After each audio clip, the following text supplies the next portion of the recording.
How do you completely take over a country? There is a very effective way to do this in the world. Many countries have experienced this before.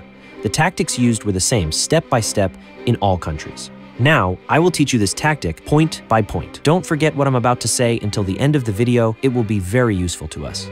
1. Choose the right moment. When you enter the historical stage is very important. The conditions must be right. These conditions are usually an economic crisis or a chaotic environment. At such a moment, you must emerge as the savior.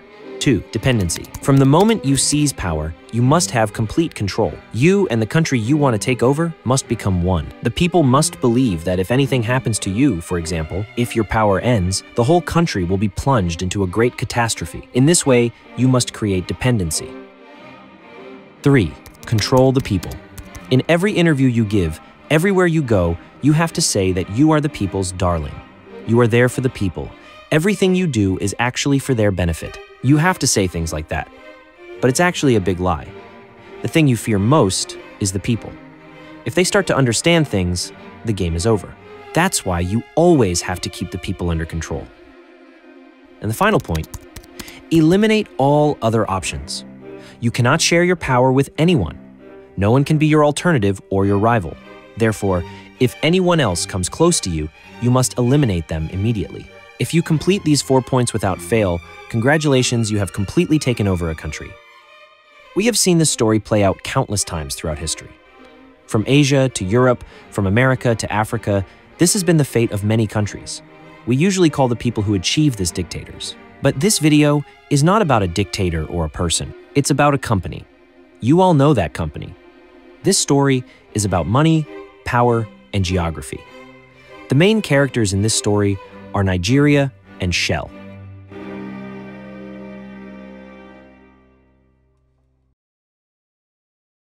I know what comes to mind when you think of Nigeria. A poor population, neglected cities, and endless poverty. You are both right and wrong.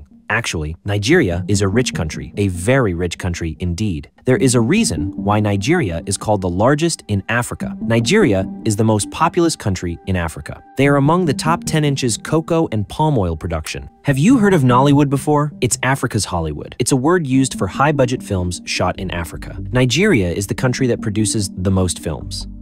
Africa's biggest concerts are held in Nigeria. The biggest fashion shows are also here. Even Africa's richest businessman is Nigerian. Sounds great, doesn't it? But I'm not done yet. Africa's largest oil reserves are again in Nigeria. They rank 15th in the world. Nigeria has almost the same amount of oil as Qatar. So how is this possible? Why is Nigeria so poor when Qatar is one of the richest countries in the world? It all actually has to do with a company from the other side of the world. We begin with the first step. Choose the right time. Shell's investment in Nigeria began in 1958. A large reserve had been discovered in the Niger Delta. But the only reason I say the right time is not because oil was found. Nigeria had been struggling to gain its independence for a long time. They had now reached the end of this decades-long struggle. Just a few years later, Nigeria would become an independent country. This meant that all agreements would have to be renegotiated. Natural resources would be redistributed. The tax system would change, and Nigeria did not have the power to do any of this on its own. After gaining independence, they would have to make sacrifices to bring money into the country. Shell had arrived in Nigeria at the right time. For 2 years, they built good relationships with the politicians who would form the future government. In 1960, Nigeria declared its independence. Now, it was time to make a new agreement. Shell wanted the country's largest natural resource.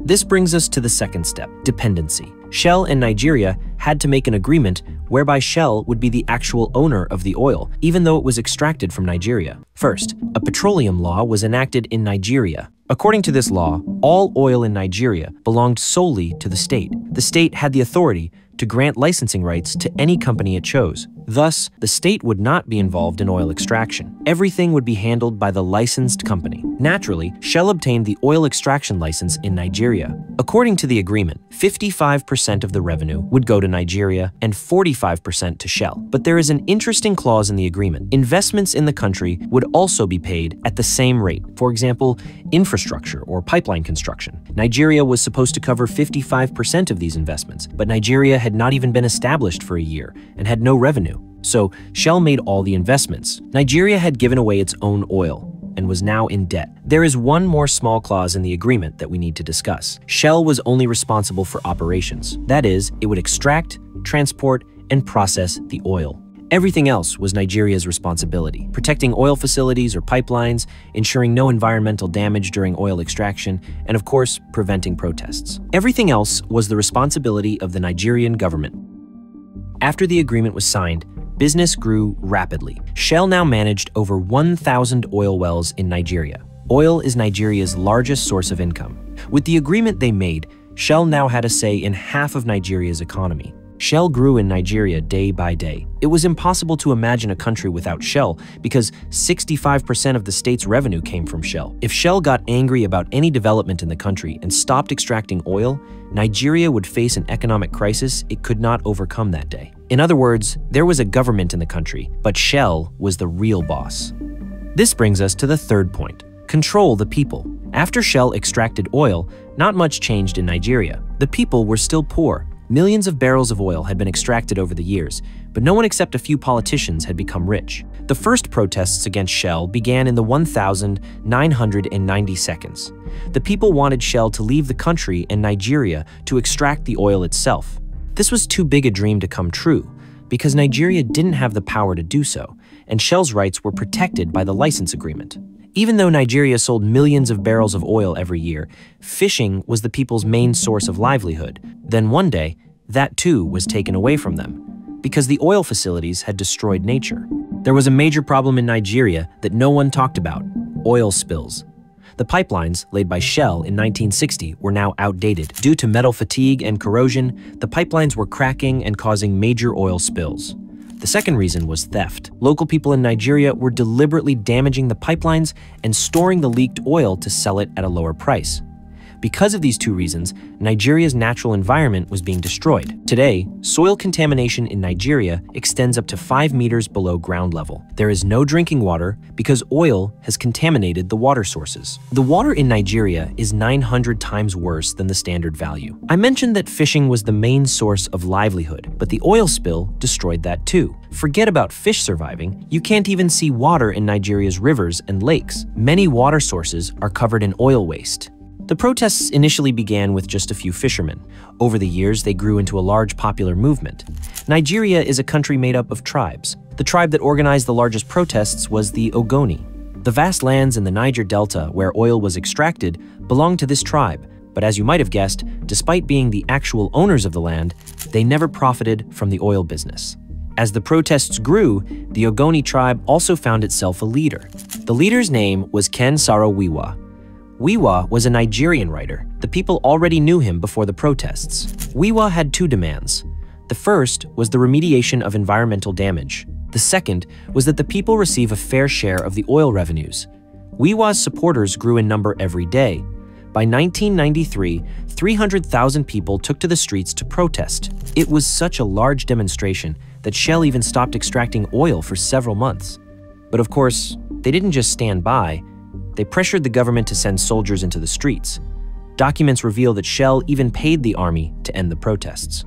In fact, forget the money, they even provided military vehicles and equipment. By 1995, the military had indeed taken to the streets. Great violence was used against the people who were protesting peacefully. The villages of the Ogoni tribe were burned. Their leader, Ken Saro-Wiwa, was arrested. Looking at what happened, Shell had flawlessly completed the final step. After Wiwa was arrested, he was tried as a political prisoner. He was executed in Nigeria on the 10th of November 1995. After his death, activists around the world turned their attention to Nigeria. Following the events, Nigeria faced economic sanctions. The government launched a $1 billion cleanup project to repair the environmental damage. According to the local population, nothing has been done to date. Greenpeace estimates that $10 billion will need to be spent on cleaning up the environment and that oil extraction must cease for 30 years. Shell agreed to pay compensation after the lawsuits were filed. It paid $83 million in compensation to the Bodo people and $110 million to the Ogoni people. After these events, Shell's corporate image was severely damaged. The company withdrew completely from Nigeria. Today, Shell does not extract oil in Nigeria. And Nigeria, After Ken Saro-Wiwa's death, some militant groups emerged. They believe peaceful protests are ineffective. They want a share of the oil revenues. These groups have repeatedly attacked oil facilities, pipelines, and oil tankers. Militant groups still maintain their presence in Nigeria. Finally, oil. Nigeria continues to extract oil. They sell over 500 million barrels of oil annually. Their annual oil revenues are around $50 billion. But Nigeria is still one of the world's 50 poorest countries. Oil was their hope. It was supposed to make them rich, but it didn't. Their greatest hope turned into their greatest disaster. Not only did they fail to become rich, but they also lost their most valuable asset, their land.